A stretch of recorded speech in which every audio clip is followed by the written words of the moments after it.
Hello, I'm Mark Nanaman. This is Power Stuff. Today we're going to talk about how to ungroup a non-grouped collection in Power Apps.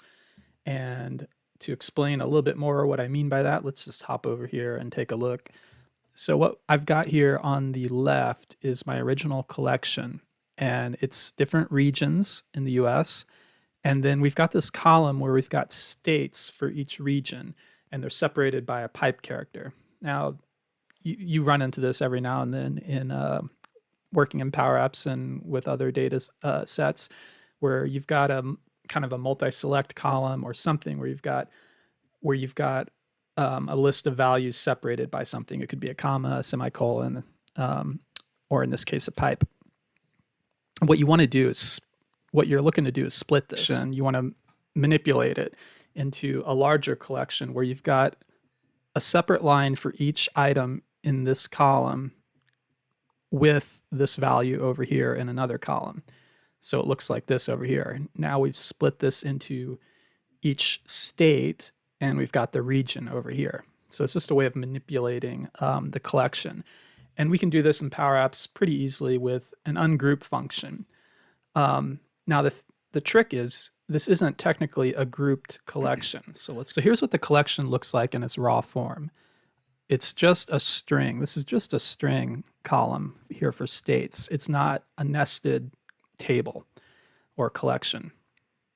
And that's what the ungroup works on. Ungroup works on a nested table. So what we've got to do to get to the end goal is we've got to convert this into a nested table or collection. And that can be done pretty easily by adding a new column to the existing collection. And the new column is just a split on that column by the separator. And that's what I've done here. So we've added a column, and it's a new column. We just call it new column, and then we do a split function, and we split by that pipe. And after that, we just do that ungroup, and we ungroup by the new column we added, which, since it's a split, it results in an array or a collection, so it becomes a nested collection. And so now we've got a nested collection to ungroup the whole collection by. And that's all you got to do in the simplest way to accomplish this right here. Now, some issues that you might run into is, one issue you run into is you're stuck with the column name being value, since that is what happens when you split. It turns it into a simple collection where there's a property called value or a column name called value, and then the resulting value that came out of the split for each item. So if you wanted to change that, you could we could do a rename column, or we could make a new column. And I might want to do the new column just in case there's any trailing or leading or trailing spaces that come after our split, just to trim those out. So I'm going to do that. I'm going to do add column to the final result. I'm going to add a column, and I'm going to call this column, I'll call it state name.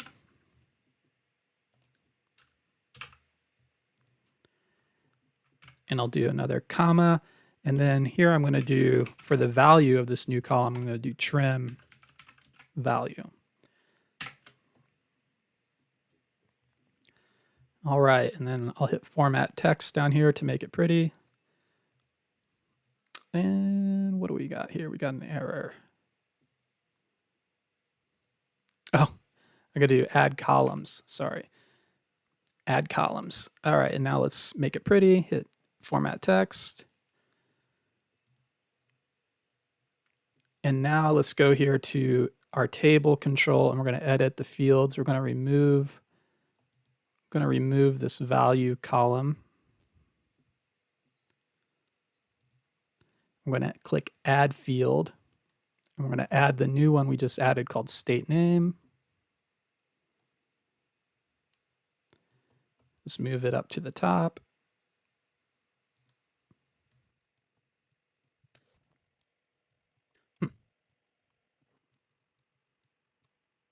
For some reason, the UI is being buggy and it's not letting me rearrange. So what I'm going to do is I'm going to remove region and then I will add it back.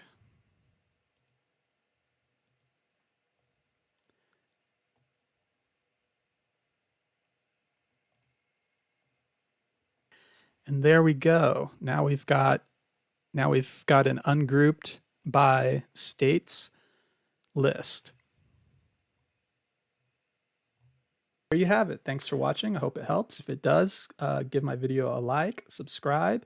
You can go down in the description and find a link to my blog and reach out if you need help with anything. And thanks so much. Have a great day.